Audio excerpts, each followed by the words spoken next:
दुनिया में आप लोगों पर कंट्रोल करना सीख लेते हैं तो आप सबसे पावरफुल हैं, लेकिन अगर आप खुद पर कंट्रोल करना सीख लेते हैं तो आपसे महान इस दुनिया में कोई नहीं है। एक बार की बात है, गौतम बुद्ध से उनके शिष्य ने पूछा कि बताइए कर्म क्या है। गौतम बुद्ध ने कहा कि आओ एक कहानी सुनाता हूँ। एक बार एक राजा हाथी पर बैठकर अपने राज्य का भ्रमण कर रहा था और घूमते घूमते एक दुकान के आगे आकर रुक गया। रुकने के बाद उसने अपने मंत्री से कहा कि मंत्री जी, मालूम नहीं क्यों, लेकिन एक विचार ऐसा आया है कि इस दुकानदार को कल सुबह फांसी पर लटका दो। मंत्री इससे पहले कुछ पूछ पाता कि क्या वजह, कैसे, ऐसा क्यों लगा, राजा साहब आगे बढ़ गए। मंत्री से रहा नहीं गया।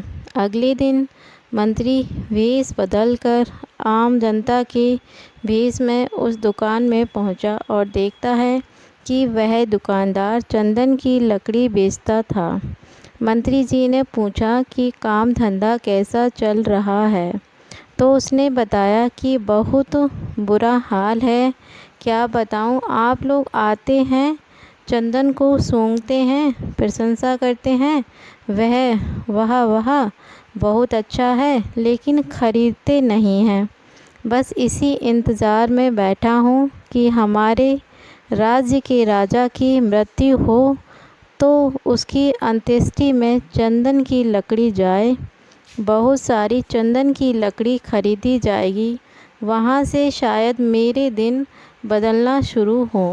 मंत्री को सारा खेल समझ में आ गया कि ये जो सोचता है शायद यही विचार है नकारात्मक वाले कि राजा साहब जब यहाँ से निकले तो उनके दिमाग में भी इसके लिए उल्टा ही आया।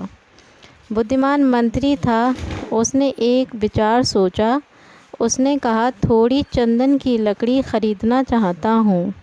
दुकानदार भी खुश हुआ कि चलो कोई तो ग्राहक आए।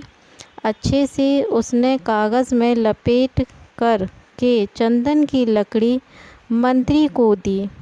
उसे मालूम नहीं था कि कौन था। मंत्री अगले दिन दरबार में चंदन की लकड़ी लेकर के पहुँचे और राजा साहब से कहा कि राजा साहब, वो जो दुकानदार था उसने आपके लिए तोहफ़ा भेजा है। राजा बड़े खुश हुए और राजा ने सोचा कि अरे, मैं फालतू में उसको फांसी पर लटकाने की सोच रहा था। उसने तो तोहफ़ा भेजा है। देखा तो चंदन की लकड़ी थी, बड़ी सुगंधित थी। राजा साहब बहुत खुश थे। राजा साहब ने सोने के सिक्के भिजवाए उस दुकानदार के लिए। मंत्री अगले दिन सोने के सिक्के लेकर पहुंचा, वही आम जनता के भेष में। दुकानदार बहुत खुश होकर बोला, अरे, मैं फालतू सोच रहा था कि राजा को चला जाना चाहिए दुनिया से और चंदन की लकड़ी खरीदी जाएगी। राजा साहब तो बड़े अच्छे हैं, दयालु हैं। ये छोटी सी कहानी ख़त्म हुई तो गौतम बुद्ध ने अपने शिष्यों से पूछा कि बताइए कर्म क्या है।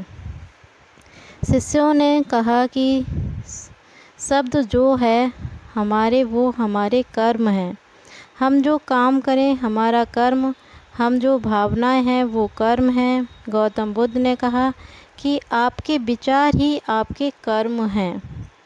अगर आपने अपने विचारों को नियंत्रित करना सीख लिया तो आप सबसे महान, इसलिए अच्छा सोचिए तो अच्छा होगा। ये स्टोरी आपको कैसी लगी कमेंट में अवश्य लिखें।